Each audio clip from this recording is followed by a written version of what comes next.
is Mignoli, born at 301 2nd Avenue, and now live in Asbury Park.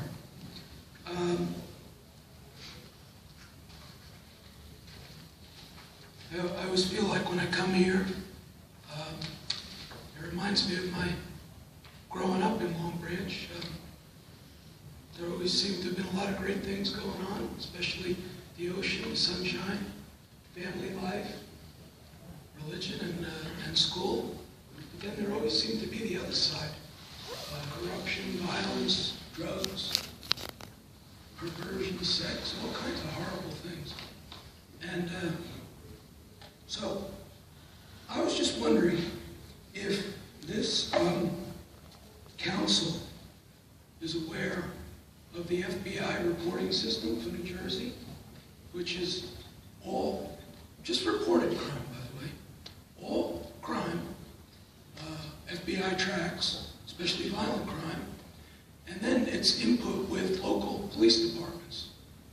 And of course, they have to do per capita, they have to adjust it because you really can't compare Long Branch to a tiny municipality. But anyway, there's 21 counties in the state, and there's 565 municipalities, and there's about 650 school districts.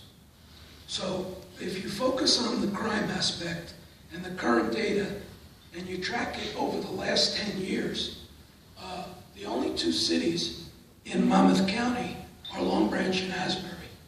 And Long Branch and Asbury, to my knowledge, 70 years, have never gotten out of the top 25. Asbury hovers around 1 per capita. Around 1, right now it's 2.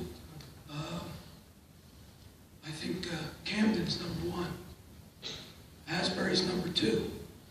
Now, I always look at it like the sister communities, Neptune, Asbury, and Long Branch, because as we all grew up, and even as today, those 3 big communities, 2 cities and 1 big Neptune, kind of like a lot of people, a lot of geography, etc.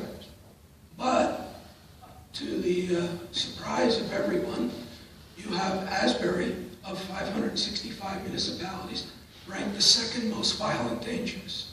You have Neptune ranked number 15, and you have Long Branch ranked number 25. And Eatontown is number 30. I thought I'd just credit Eatontown. So the idea is,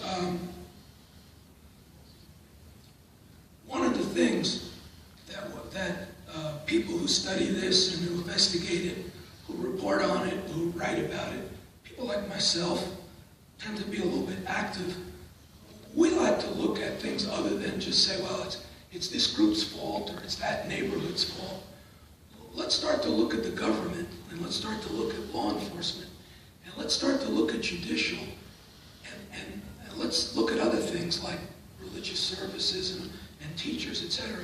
And when you put the package together, you can't just say, well, it's criminals' fault, because if you look in those areas that I just named, per capita, there's a lot of criminals there.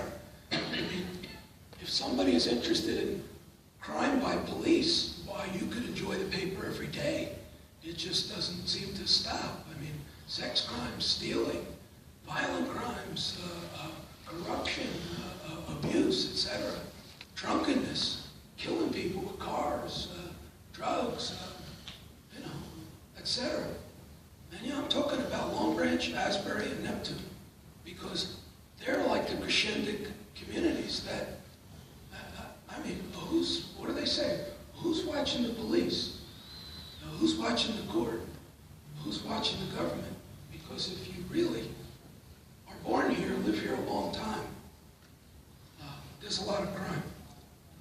Not to mention, today we hear about families that are known to Long Branch well, and they're involved in financial crimes and securities crimes and tax fraud, and mayors getting arrested and put in jail, and city managers, and lawsuits flying everywhere.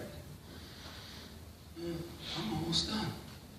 So maybe we could do something about that, have a committee or a citizens review board, or hire an ombudsman, don't pay them any money. Let's get a look at all this stuff. Thank you.